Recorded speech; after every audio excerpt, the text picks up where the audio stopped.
La vida moderna es una vida agitada, todos nos damos cuenta de eso, es una vida que por momentos se vuelve frenética. La mayor parte de las personas con las que uno habla le van a decir que tiene poco tiempo. Esto pasa habitualmente en las grandes ciudades, en la gente que vive en las grandes ciudades, que a veces no tiene tiempo o que lo tiene escasamente. De hecho, ocurre que los padres, las personas más grandes de la familia, se quejan de que sus hijos no los visitan o los visitan poco. Lo cierto es que nos hemos vuelto dueños de muchas cosas, pero parece que lo que cada vez vamos perdiendo es ser dueños de nuestro tiempo. Se nos va como escapando como agua entre los dedos, las horas, los días, las semanas, los meses. Estamos llenos de cosas, pero en realidad esa vorágine del mundo contemporáneo en la que vivimos hace que justamente en el horizonte aparezca la Navidad y nos invite a otra cosa, nos invite a pararnos frente a ella de otra manera. Y esto no resulta fácil porque uno vive en medio de toda esa realidad vertiginosa y al mismo tiempo vive bombardeado por publicidad, por ventas de cosas, y cuando mira el acontecimiento de la Navidad, a veces quiere celebrar la Navidad sin el espíritu de la Navidad. Y de hecho pasa eso. Uno se preocupa mucho de preparar la comida para esa noche, y muchas veces la comida se vuelve excesiva. A uno le da la impresión de que estamos preparando comida para no se sabe cuántos días, porque es muy excesiva. Pero la comida hay que prepararla y por lo tanto hay que tener cierta atención sobre estas cosas. Hay que preparar también de pronto algún regalito que hay que hacer, algún recuerdito.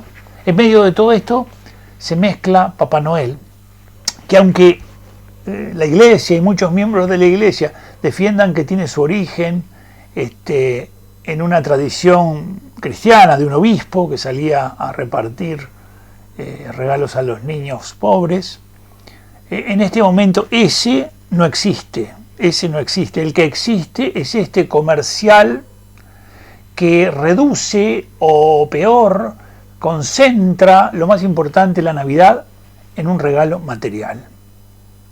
Es decir, desvirtúa el espíritu navideño. No solo lo desvirtúa, sino que lo cosifica, lo vuelve algo que de alguna manera nos mete en el mundo materialista y en las cosas del mundo materialista. Vivir la Navidad sin el espíritu de la Navidad. Vivir la Navidad en una sociedad consumista y materialista y tratar de estar en sintonía con esas reales y ver cómo volvemos la Navidad algo práctico para esto. Que esto es lo que hacen los que quieren vendernos algo, bueno, de alguna manera uno no lo comparte, pero puede entenderlo. Pero que muchas veces esto sea algo que nos quite a nosotros la paz y la tranquilidad y el sueño, a nosotros que somos cristianos, y que sabemos que la Navidad debe ser celebrada con el espíritu de la Navidad, que es muy importante el recogimiento, que es muy importante una mirada de fe sobre el acontecimiento, porque en realidad el niño que nace en un determinado lugar, y uno podría descubrir que los caminos de Dios se tornan así inescrutables, increíbles, porque de hecho, si a cualquier personaje de la antigüedad hoy pudiéramos hacer un juego y entrando en ese tiempo le preguntáramos en dónde se están decidiendo los destinos de la humanidad, en dónde se está tejiendo esa historia grande e importante que se va a realizar, las personas de aquel tiempo señalarían en el Imperio Romano, dirían que se reúne el Senado romano y es que están mirando el mundo y viendo qué es lo que van a hacer con él. En cambio, ese Dios silencioso, en un camino, en una zona olvidada, polvorienta, hace que se encuentren dos mujeres, la madre del Bautista, Isabel, y María, que llevan en sus vientres al precursor y al Mesías, que incluso la mudez de Zacarías no es obstáculo para que su hijo que está en el vientre de Isabel grite, y para que le haga reconocer a su madre que María, que la está visitando, trae ese tan esperado, ese tan anunciado: ¿de dónde a mí que la madre de mi Señor venga a visitarme? Lo cierto es que la Navidad necesita un poco de una mirada contemplativa, de poder detenerse en medio de este tiempo tan agitado, tan frenético, para poder ver que Dios ha actuado en medio del mundo y de la historia, trayéndonos una buena noticia, una gran alegría. Por eso, este es el aspecto tal vez más importante de lo que estamos próximos a celebrar. Dios se ha acercado a nosotros hasta tal punto que se ha hecho uno de nosotros y que ha venido para quedarse con nosotros, para estar con nosotros siempre hasta el final. Y esa presencia suya hace que aquel que era eterno, que era inmortal, que no tenía límites, entra en el tiempo y asume la condición humana. Y al hacerlo, le imprime a la historia, esta en la que nosotros vivimos, un destino de eternidad. Y por lo tanto ahora esas cosas cotidianas, sencillas, en las que nos movemos y en las que vivimos, son posibles lugares para ponernos en dirección de la eternidad, si somos capaces de decirle, como la Virgen, que sí a Dios. Por eso es difícil salirse un poco de este vértigo, y sí, a veces es un poco difícil, pero vale la pena hacer el esfuerzo por tratar de acercarnos a contemplar este misterio.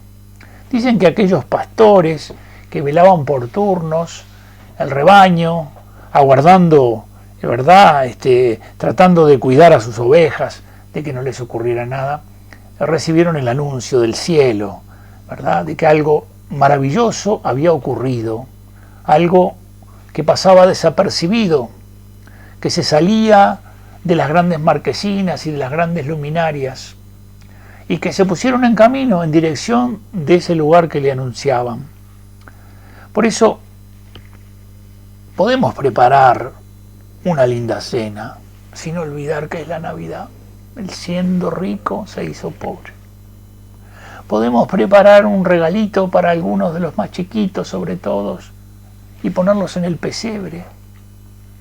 Pero no olvidarnos de que la Navidad tiene que ver mucho con la austeridad, con la sencillez, con la humildad, con el no dejar de mirar al otro, entendiendo que en esa dirección nos ha puesto a mirar el Señor.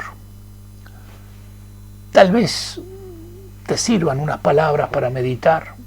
Tal vez puedas ver allí en tu casa si lo que se come es excesivo, si tal vez sería bueno acomodarnos un poco, si es importante que los niños no se queden en que esto es el momento de los regalos, porque en este caso, y de un día determinado para siempre, el gran regalo nos lo ha hecho Dios. Y no podemos olvidar esto, no podemos reducirnos a unos regalos materiales independientemente del gran regalo que es justamente que su Hijo ha venido al mundo para salvar al mundo, para salvarme a mí, para amarnos, para amarte a ti, para que nosotros le reconozcamos, para que nosotros al mirarlo en el pesebre le reconozcamos. Por eso el profeta Isaías, en su capítulo 1, versículo 3, dice esta frase: conoce el buey a su dueño y el asno el pesebre de su amo. Pero Israel, mi pueblo, no conoce, mi pueblo no discierne. A este texto de Isaías le debemos la presencia del buey y el asno en el pesebre, que es una genialidad de San Francisco de Asís, una inspiración que San Francisco tuvo, por la que él quería representar ese momento allí en Grecia, y mediante un conocido suyo le pedía que le preparara el pesebre. Pero durante mucho tiempo algunos se preguntaron de dónde aparecen, de dónde salen el buey y el asno, porque en el fondo cuando leemos los textos evangélicos que nos cuentan el nacimiento de Jesús, se nos dice que está en una cueva, ¿verdad? Que es un lugar donde hay animales, pero de ninguna manera se menciona que fueran el buey y el asno. Y de hecho, los cristianos de los primeros tiempos siempre pusieron al buey y al asno no mirando al niño, que es a donde todos miran. Hacia allí miran los pastores, hacia allí llorentan los reyes magos, hacia allí cualquier otra realidad que aparezca allí está orientada hacia ese lugar donde está el niño con su madre y con San José. Sino que los pusieron detrás del niño mirando a los que miran al niño. Y muchos pintores de la antigüedad, al pintarlos, los pintaron con ojos grandes con los que miran a los que miran al niño. Y le hacen esta pregunta. Yo, un animal rudimentario, un buey, él, otro animal rudimentario, un asno, conocemos el pesebre de nuestro Señor. ¿Tú lo conoces? ¿Tú lo reconoces a Él aquí? Que Dios te bendiga en esta Navidad y que aceptes no solo vivir la Navidad, sino tratar de entrar en el espíritu de la Navidad. Cosa muy importante, que se aleja de lo estridente, de lo ruidoso, de estas realidades superabundantes, del derroche, sino que tiene una realidad más profunda, que debe ser vivida desde la fe. Que el Señor nazca en ti, en tu corazón, en tu casa, en tu vida. Que el Señor te llene de bendiciones, que el niño que está en el pesebre te bendiga a ti y bendiga a los tuyos, y puedas poner allí toda tu acción de gracias para este Dios que ha venido a permanecer siempre con nosotros. Y yo te bendigo en el nombre del Padre, del Hijo y del Espíritu Santo. Amén.